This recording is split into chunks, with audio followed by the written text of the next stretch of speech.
ડાયરા કલાકાર દેવાયત ખવડને જેલમાં બંધ કરી દેવાયા છે. અમદાવાદમાં ધ્રુવરાજસિંહ ચૌહાણ પર જીવલેણ હુમલો કરવાના કેસમાં દેવાયત ખવડ સહિત 7 લોકોની ધરપકડ કરાઈ છે. ગીર સોમનાથ એલસીબીએ દુધઈ નજીકના ફાર્મ હાઉસમાંથી દેવાયત ખવડ અને તેના 6 સાથીદારોને ઉઠાવી લીધા. ધ્રુવરાજસિંહ ચૌહાણ પર હુમલાનું કારણ ડાયરાના કાર્યક્રમનો જૂનો વિવાદ હતો.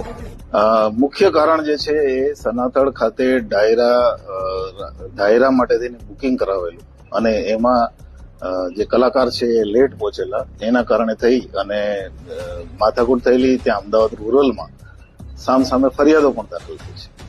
અને એ બાબતે સોશિયલ મીડિયામાં વારંવાર આ જે ફરિયાદી છે એ વારંવાર રીલ મૂકતા હતા અને એને કારણે થઈને બંને બાજુથી સોશિયલ મીડિયામાં અમુક પ્રકારના આક્ષેપ પ્રત્યે આક્ષેપ ચાલતા હતા.